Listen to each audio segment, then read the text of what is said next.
gentlemen, welcome back to the show. Houston County News. I'm Greg Ritchie, along with you once again. We've got a pretty fun show for you, I think. We've got a lot of news, a lot of talk, and a lot of pod, and a lot of cast. And we certainly appreciate you being with us this and each and every Sunday as we bring the show to you. And since we put these out on Sunday, as promised, we thought we'd have each time get a visit from one of our local pastors here in Houston County. This week we're joined by Pastor Reginald Marshall. Pastor Marshall, thank you for coming. Good morning, and thank you for having me. Well, I'm going to brag on Pastor Marshall just a little bit. First of all, you are probably the biggest Bulldog fan in the city of Crockett. That's pretty much accurate. I love Crockett Bulldogs. Like you said, they graduate, and I just love kids. Yeah. And so anything that I can do for the kids, then I'm always available. Well, it's funny. We've never really met and had a chance to talk, but behind the scenes, we've spoken a lot about Absolutely goings on and stories, and I appreciate your tips. And and I know you and Miss Dorothy Monday at Inner City Worship. They're at Good Shepherd. Yes, sir. Yes, That's sir. a big anniversary. Getting ready to have the 4th year anniversary. Starts at 7 o'clock. Bishop Carlos Daniels is going to be our guest speaker.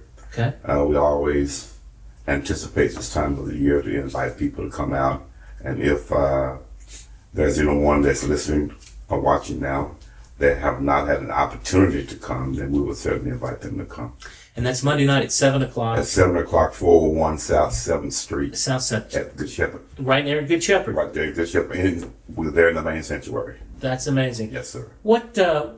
How did you know you had that calling to be a pastor? Was there like a moment, or was it a building? I ran from it.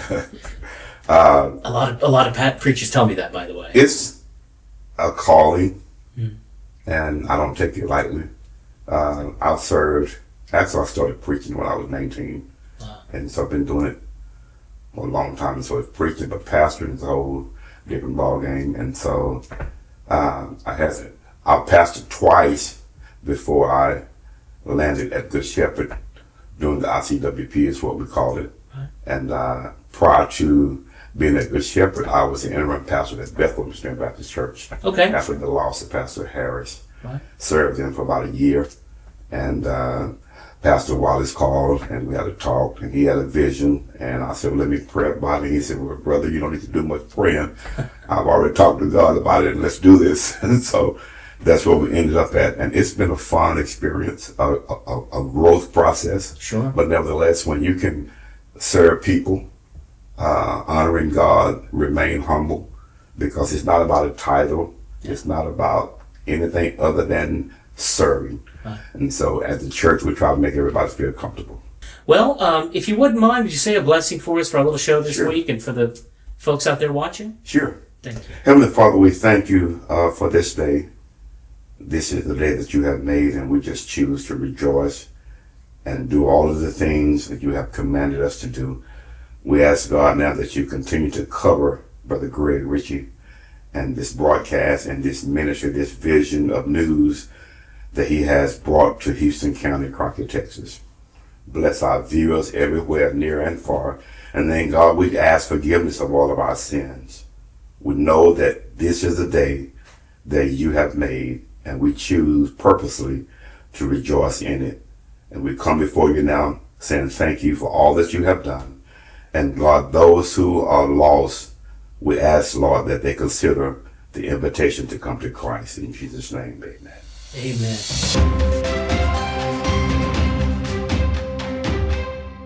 Well, thank you, Pastor Marshall, for that. It's very kind of you to come by and do that. And joining us again this week on the big podcast is Miss Kendall Hickson. Kendall, welcome back. Thank you. Now, I know you've got a busy day. Today is Mom's birthday. Yes. And you've got tons of family, and everybody's going to kind of get together and invite Mom a big steak dinner. So yes. Congratulations. Happy birthday. And the fact that Mom is not with you today, did you walk here? Did you take an Uber? How did you... I drove here in my mom's truck. How long have we had a license? 2 days. Houston County, you've been warned. Oh, come on. No, that's great. Congratulations. That's good. Thank you. It's this liberating feeling, and it's also terrifying, and yes, sir. And you start paying more attention because you've ridden the same way every day your whole life, and then one day you go, wait, is it left here? Is it right? But That's very good. So we had our first podcast last week, and pretty good reviews. I thought we had a good time. We've got another one this week, and every week until they kick us off. And I wanted to show you here, Kendall. I brought some comments. We had some a few comments that I printed off, and I wanted to. Let's see here. Jerry says, right? Okay. I wanted to say I love the podcast. It's nice to have some local news to watch. Kendall did amazing. Aww. Who is that fat guy? Okay, that's Jerry. That's not nice. Forget that. Mary says, I enjoyed the interview with Judge Lovell. He broke news here on our little show. Kendall looked so professional. Aww. Lose the freak in the wheelchair. Oh. You know what? I printed off another one from Bob. Bob says, click on this link to help me. I'm a Nigerian prince. I'll read that one later. A lot of people think that's a scam. But you know what? When he's king someday and I'm rich and powerful... Well, then we'll know. You'll know. We've got a great show for you today. We've got a young man from Latexo High School going to give kind of a different opinion on the recent closing of the Starbucks in town. Might be kind of interesting. Crockett City Administrator Mr. Lee Standley is going to come by and talk about some of the fireworks over the waterworks. See what I did there? Because there's kind of a scandal right now with Crockett Water, and do we have water, and what we're paying for it and the rest. So he's going to come by and talk to us about that. We are going to talk to our 3 lovely Peanut Queen contestants. Oh. One of which is sponsored actually by The Messenger, but that's not why we're having them on. We have them on every year the last few years. And we've got some sports coming up. A young man from Grapeland's going to be visiting. So I hope it's going to be a good show. Me too. We're going to do our best, right? Yes. Before we get started, though, with all of that, let's start with Miss Kendall and a bit of news. Kendall, go ahead. Work has begun in the downtown Crockett Square TxDOT. Crews make changes to the crosswalks. The new plan is designed to make crossing the square a little bit safer. Watch for the crews when you enter the square. Greg, have you seen the new map for the crosswalks? Yeah, so we had this in the newspaper a couple months ago when they first planned it. Remember, all of downtown is not controlled by the city of Crockett, believe it or not. Oh. Those are state highways. That's why TxDOT kind of does their own thing. But the idea is to move the crosswalks, you can see on the map right here, to sort of a different location to keep people, from getting hit. And they've done a good job downtown getting the big 18-wheelers, for the most part, to stop coming down there. But, people still go the wrong way down the square. And if you're a pedestrian, it really is like playing, Frogger out there trying to get, in and out of the courthouse and stuff. So it should be pretty good work. Now, this week in other news, leaders from several Texas cities traveled to our city as part of the Texas Downtown Regional Roundtable. On Friday, they all met up at Bear Hall. And basically, what it was a group of people from different cities in Texas coming to Crockett to learn what we're doing right in our historical downtown. Amazing things, some amazing great speakers. And we talked to City of Crockett Community Liaison Rebecca Huffman to kind of give us an insight into exactly what this conference was about. Have a look. The Texas Downtown Association is a statewide organization that focuses in driving downtown areas all across the state. And one of the programs is the roundtables that they put quarterly. So we were blessed to be selected as the last of the year here in Crockett. And so we're having all downtown professionals from all over Texas just to learn about what Crockett is doing. So all the people that come, they're just taking notes. They're gonna bring all these ideas to their communities to apply something that they're liking of. As the weather gets cooler, many of our local festivals are coming up, like the Fiddler's Festival, Christmas in Crockett, and next weekend, one of my favorites, the 80th Annual Peanut Festival in Grapeland. And as always, there are so many events packed into this one weekend. And as a matter of fact, let's look at the schedule. Of course, you've got the homecoming game. You have got the bonfire, which unfortunately can't have a fire because of that burn ban. But all the rest of those activities are going on. Saturday, of course, you've got the big parade and the festival itself. That night, you'll have the Peanut Queen pageant, which is always a good time. I saw that you had a chance to interview a few of the Peanut Queens. I did, yeah. We have 3 contestants this year. Very sweet young ladies, very smart. Each have got some interesting talents, and have a look and see what you think.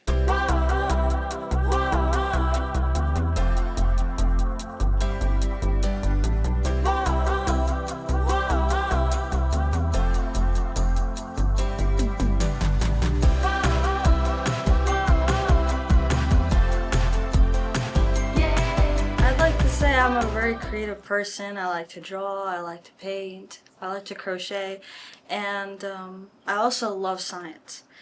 What's your favorite science of all the science? Chemistry. Oh, really? Okay. Yes. I love chemistry because that's what I plan to major in. Okay. And what got me here today, I'm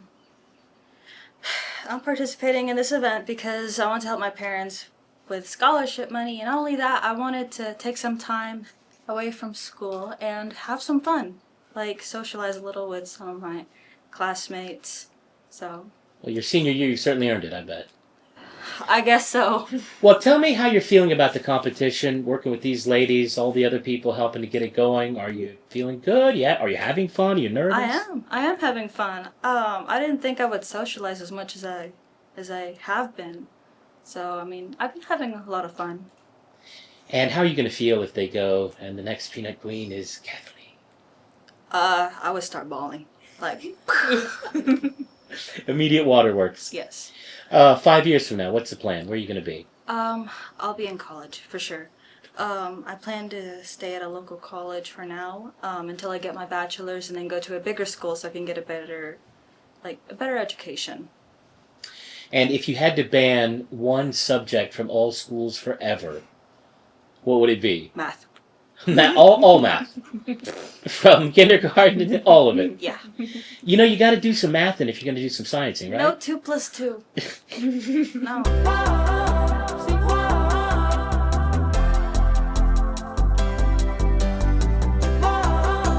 Well, for starters, I'm an artist too, but I'm more into building stuff like woodwork and everything. And favorite subject, I will have to say science too, but specifically in biology and psychology. Anything about the human body is my interest. From brain to body and muscles and everything. Yep. What's the plan? Do you plan on using that one of these days as a career, or is that just something you enjoy? That's more of a hobby. What I want to do after school is go to beauty school for a while and do hair until I'm in my 20s to go into the Air Force. Now, tell me a little bit about what got you into this competition. Why on earth would you jump into something like this? Well, for starters, I kind of really just needed something new in my life, something to do instead of just nothing. I wanted my life to be full of memories to look back on. Well, how's it been so far? Are you regretting your decision? No. Tell me about it, what it's been like to work with these two and everybody else and work on floats and sponsors and talent and all the rest. A little stressful in time management, but I've been getting everything done, and it's been fun. If you were stranded on a desert island the rest of your life, and you could only eat one thing forever, what would it be? I would have to go with rabbits. Eating rabbits? It's good protein, and they make good stew. The little bunny rabbits? All cute and fun. I have a rabbit's foot. Well, you ate the rest of them, I guess. Artistic too, but I'm more I like writing. I like writing books and stuff. I also do love crocheting as well. So Now, you did not grow up in Grapeland. How long have you been here at the school? this is my first year at Grapeland School. Wow. When I was younger, I lived here, and then I moved away, and then I moved back, and then moved away. So. Okay, so you're familiar with the Peanut Queen Festival or the pageant and the festival Yes, and everything else. So what got you your first year back to go, yeah, let's do it? Allison, actually, I started talking to her, and she's like, you should go for the Peanut Queen stuff. And I was, oh, that doesn't seem like something I would do. Yeah. But I was like, I'll give it a try, and so. Well, how's it been so far? I'm liking it. It's a lot of work, I know, that people don't see. The float and the sponsor and the dress and the talent. Have you been finding that okay, juggling that with your normal life and classes and everything else? Yes, sir. Any plans after high school? Do you know where you're going to be in 5 years? College. I have a lot of colleges I want to go to, but I plan to go for law, and I want to be a criminal lawyer. Oh, really? If you had a choice and you could only meet one historical figure, hang out, eat a sandwich, talk, chat, who would you choose? George Washington or Hitler? Probably George Washington. See you at the festival.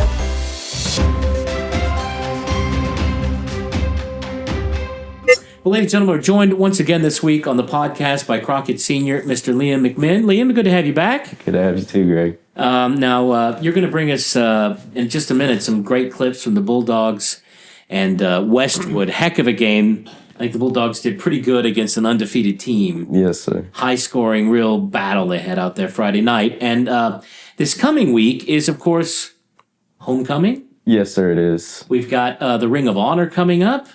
Lots of exciting stuff. Are you participating as a senior in any way? Yes, sir. I'm walking the field. I'm representing HOSA with Jennifer Mendez. Very nice, very nice. Now, I heard it through the grapevine. You got some interesting mail this past week, didn't you? Tell me about that letter you got.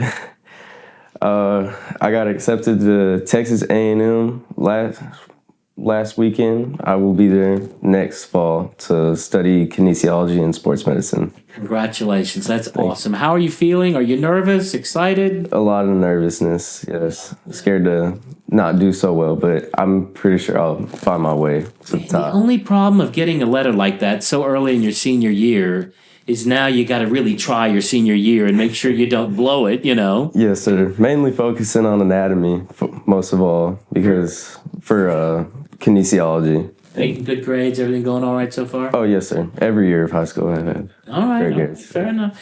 Well, thanks for coming by. Congratulations. I mean, that is amazing and well-earned. You're a very smart guy. I think you're going to go very far. And if you don't mind, sir, let's have a look at our Bulldog Roundup.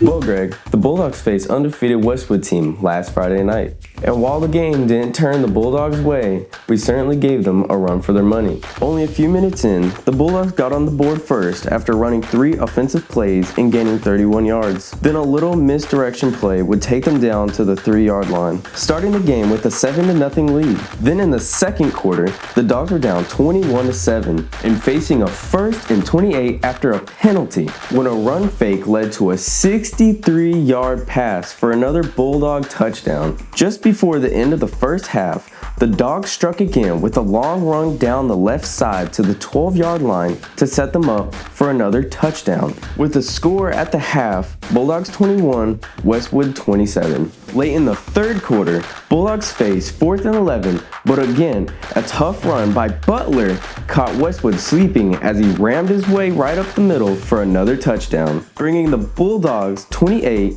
and Westwood 35. With just seconds to go in the game, the Bulldogs would sneak one more up the middle, giving a good fight, but going down to Westwood 35-56. The loss takes the Dogs 3-3 for the season, facing Teague this coming Friday at home at 7 p.m. homecoming night. I'm Liam McMinn with this week's Bulldog Roundup. See you next week.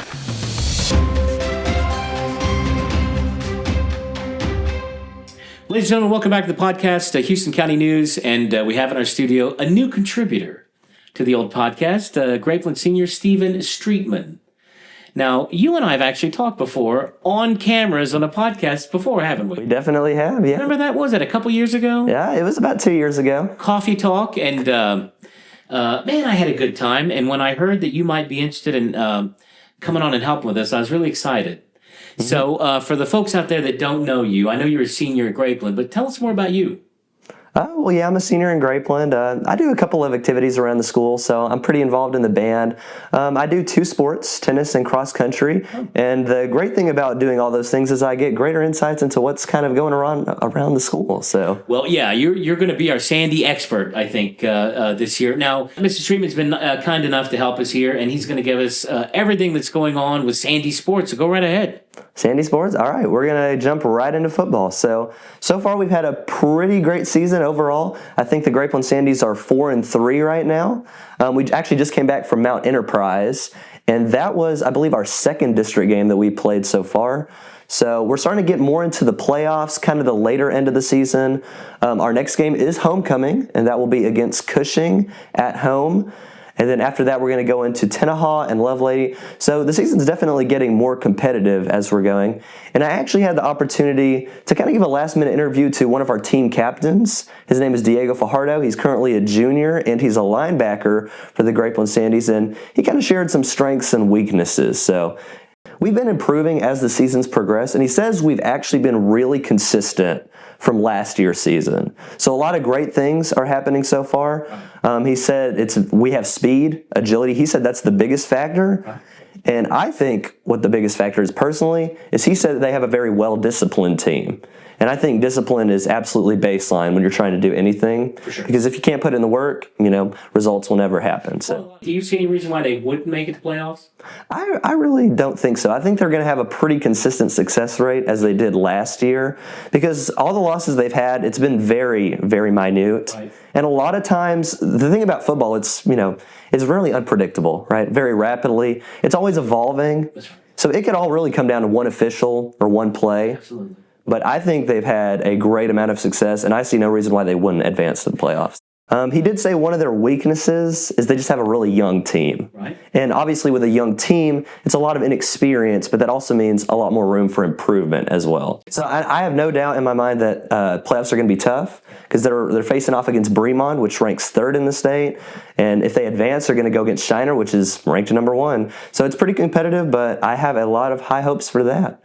I'm going to kind of talk a little bit more about cross country now. Absolutely. Since I am on the cross country team. There you go. So this past Wednesday, we actually ran our district meet over at Salmon Lake. Okay. There were, I believe, 7 schools there, and it takes top 3 to advance to regionals, and we were lucky to place 2nd. Wow, congratulations. Yep. So we will be advancing to the regional meet, and that'll be held in Huntsville on October 21st. We're vying to advance to state, so that's amazing. I'm hoping for that too. Welcome back to Houston County News, ladies and gentlemen, and we're joined right now by kind of an old friend of ours, I guess I would say, Latexo senior Cutter Nicholas. Hi, how are you? Good to see you, my young man. And now, full disclosure, I think you were in 2 of my classes last year. I was too, yes. I think so. Too many. Too many. Cutter knows the absolute monster that I really am.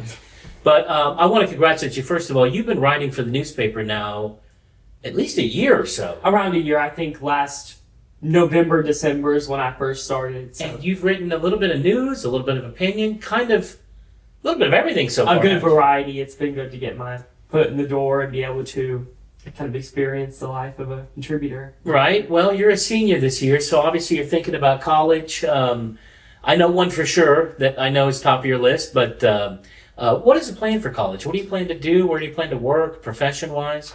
I plan to get my Bachelor's of Arts in Journalism and Communications, and I hope to use that to have a successful career in media relations and writing and all the sorts.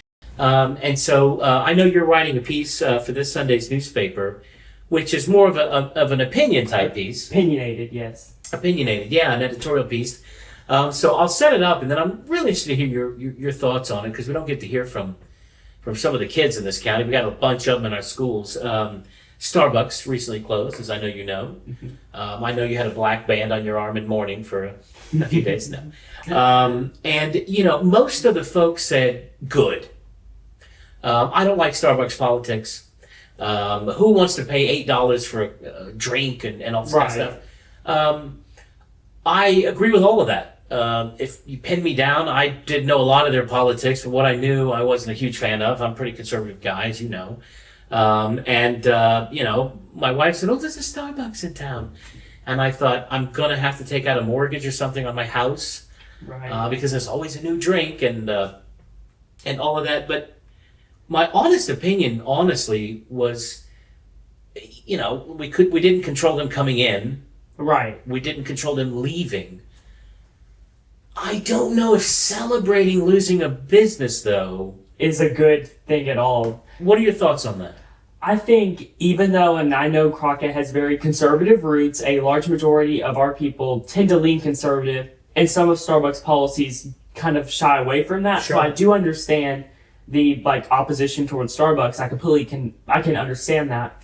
But kind of like what I'll touch up on what you said, I don't think it's good to celebrate the loss of a business, especially in kind of a smaller town like Crockett. I think as much business Starbucks did draw, whether you were a part of that demographic that did go to Starbucks, I think it still impacts Crockett's economy just even going through town, you could be just driving through Crockett and you could say, oh, hey, there's a Starbucks. That's interesting. It draws your attention. It's one of those restaurants that you just kind of draws your attention, and it can bring in a large, I guess you could say, economy. It can build Crockett up. I remember just having a Starbucks in Crockett, it just felt like We're growing up a little. Right. It felt like kind of like an upgrade. And I know not everyone's going to a Starbucks, but you don't have to order from there. It's a very common study place for younger people. But I do understand that a large kind of demographic of Crockett is older people. Yeah. At lean conservative, and that's not exactly Starbucks' target audience. Sure, and maybe that's why they failed. Who knows? But you brought up a couple good points. One is not just a tourist coming through town and grabbing a coffee, but one is somebody thinking about opening a business here. Right. And they come into town, they go, well, they have so-and-so grocery store, they got a Starbucks, they got a this. It might feel more like something that they're, familiar with. Now, I do think it's much better to support our locally owned businesses. But as far as I know, I knew kids, I think, from Latexo that worked there over the summer. Mm-hmm. And as far as I could tell, they had pretty decent salaries and benefits and Right. paid for school and stuff, didn't they?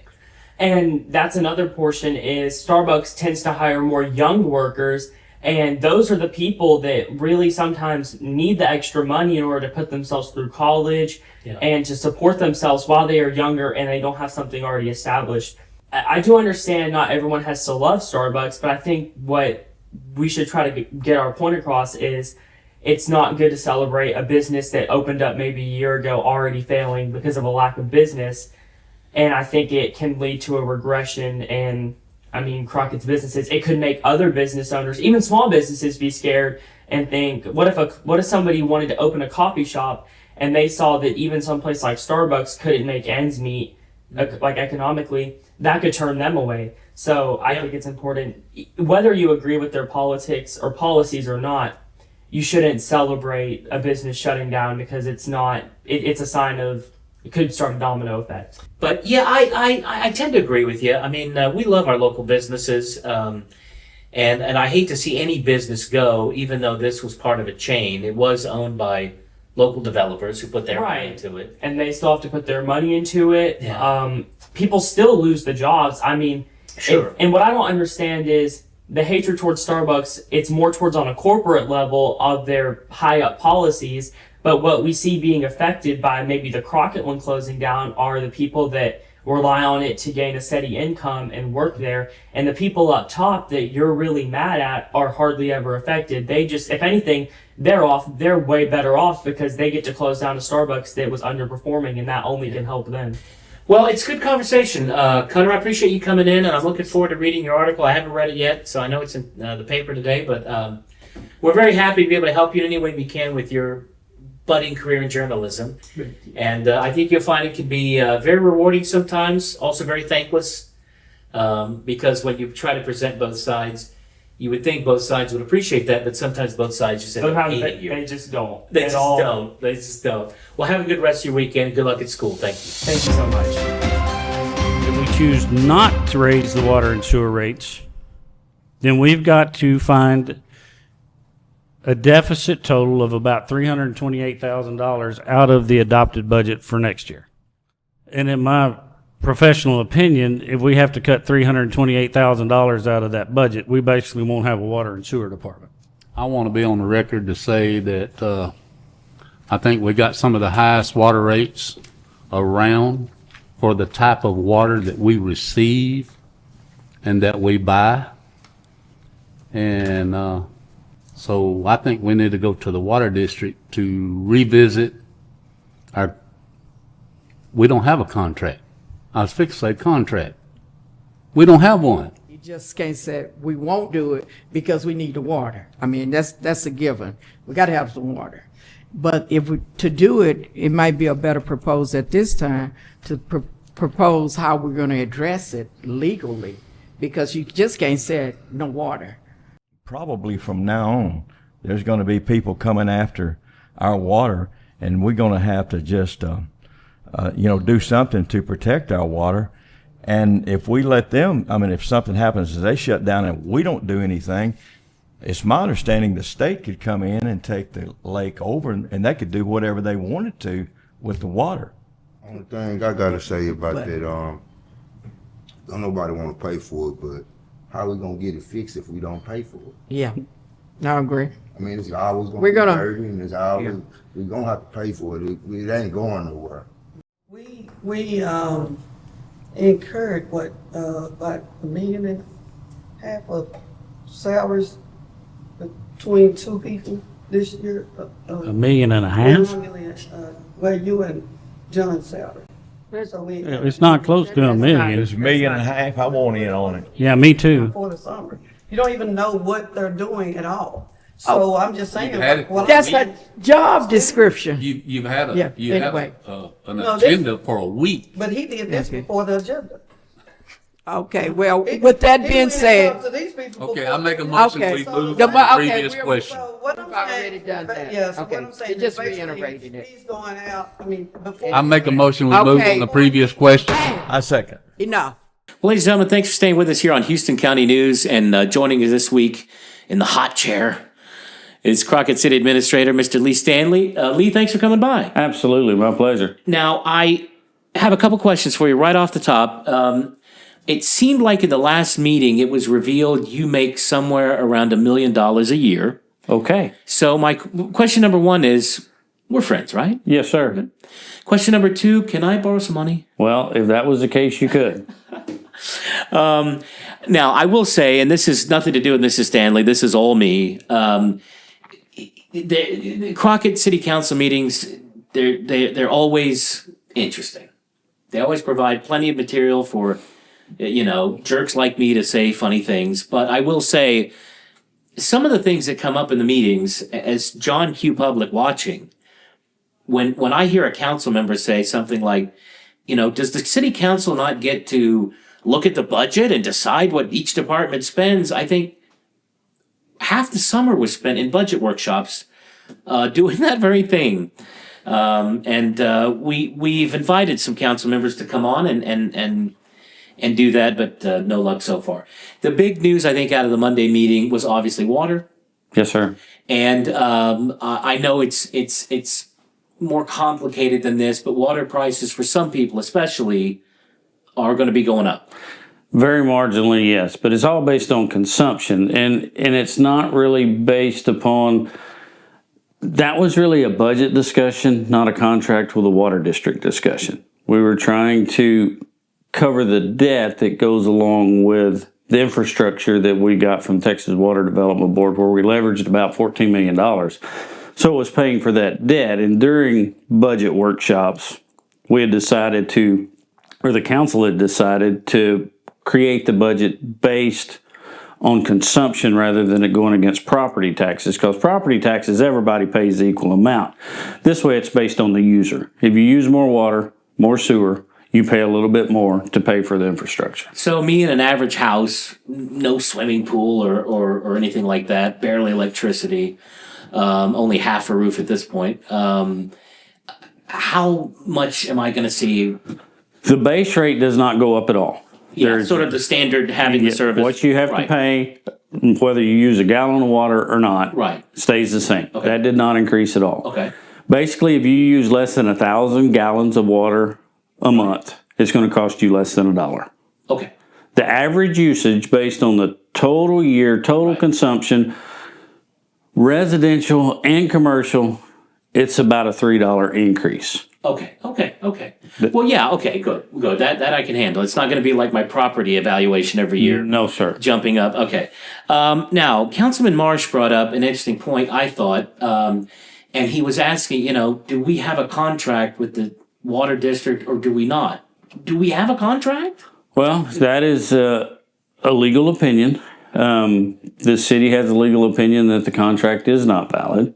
The water district has a legal opinion that it is, so that would be a legal question. But the reality of the matter is the discussion the other night was a budget discussion, not the contract with the water district. And that's a discussion to itself because the city is not prepared to not have the groundwater from the lake. Right. We need the redundancy. We've only got the 3 wells here in the city. And so we do need that groundwater. And so there's that fine line of, but the reality is there was a contract that some people say is valid, some people say is not. And even if the city were to provide 100% of its own water, surely you would want that as a backup anyway, I would imagine. I think in today's times, especially with the things going on that we all are very well aware of, absolutely, having the redundancy of groundwater is huge, absolutely, for our residents to make sure that if wells go out, wells go bad, we have groundwater. If groundwater goes bad, we have a well. And that's how we use those now because the water district has infrastructure issues just like the city has infrastructure issues. To be blatantly honest, which I am, is for about the last 5 or 6 decades, the priority was not infrastructure at the water district and or at the city. And so we're feeling those pains now. Yeah, I know. I've heard that a lot the last couple of years. Even with Mr. Angerstein, when you've come in now, obviously Chief Smith talks about it some in his bits about some of the basic stuff kind of wasn't just provided for, budgeted for over time, and then the police chief comes in and says we're out of patrol cars. We need to buy patrol cars. And speaking of that budget, if that hadn't passed, you were pretty honest saying this might even lead to layoffs. Like this is going to create a huge hole in this budget. Well, in the water and sewer budget alone, that was what that minimal consumption increase does is it raises $328,000 over the next 12 months. And that services that $14 million infrastructure debt. Correct. For the year. Or that's like 12 years of your salary. That's a big thing. Okay, sorry. Fine. Last question to do with water is, and everybody's talking about it. I live in the city. The wife and I are going, it's great for cleaning the floors. But there's flushing going on. Now, my house was built in 1915. The pipes aren't quite that old. There's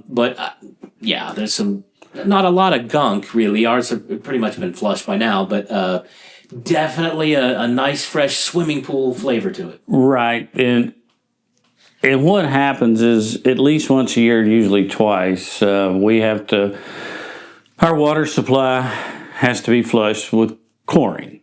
Normally the groundwater comes from the lake. It's cleaned, makes it suitable for consumption with chloramines, which is not as aggressive on pipes. And when you clean that, and that's the point of why you have to do that once or twice a year, it is to make sure that there's nothing, bacteria, anything else that gets in that water. And so, but with that comes some consequences. Older pipes, there's things in there that have to come out. And so some of that absolutely is on the city side and older pipes. But a lot of times it's from the resident side of the meter and older pipes. You will have that effect. Are we almost done with flood? The 15th of October. 15th of October. Okay, well that's okay. That's a few days. It's 30 days usually when that happens. Okay, well that'll be nice. And then we'll transition back to chloramines. Last question about you personally. So, we were all, I think, surprised by the transition. Sure. Even though, I guess looking back, we should have seen in the tea leaves. Obviously, you and Mr. Angerstein spent a long time working together and finding the skeletons in the closets and all the budget ins and outs and all that stuff you have to do. I feel for you, person to person. That has got to be a tough job because whether you're right or you're wrong, you're wrong. And whether you had anything to do with it, it's your fault. No elected official, and I love our elected officials. This is nothing against anybody, and especially no one in particular, but an elected official is never going to say, yeah, we probably shouldn't have voted that in. That was, looking in hindsight, that was probably a mistake. How do you as a person, no specifics, obviously, I understand that, but it's got to test patience and you know, to have to, and just like here with the folks watching now, to have to translate, you know, the water district legal contract dispute into something that we can understand in a few sentences. That's kind of the essence of your job, I guess, in a way. That's what I do every day. But I think the reality of it's pretty simple. I think when we put the secession plan together and we sat down with council, it was obvious it was to maximize abilities within the city. And there was no hidden agenda. There's no secret anything to it. And so, but back to your point of elected officials compared to my job, no elected official ever wants to raise taxes and or raise rates. That's not what they're there for. But the reality of things is people rely on city services, and city services cost money. So that ties into the hard part of my job, is all of the services we provide are important. And depending on what your thought is, that's the most important. I have to take the approach that they're all important, and one can't be more important than the other. The ultimate bottom line is, I think this job is one of those that you're here for a purpose, and it's a calling. Yeah. And you do have to have faith and be blessed to make it day to day.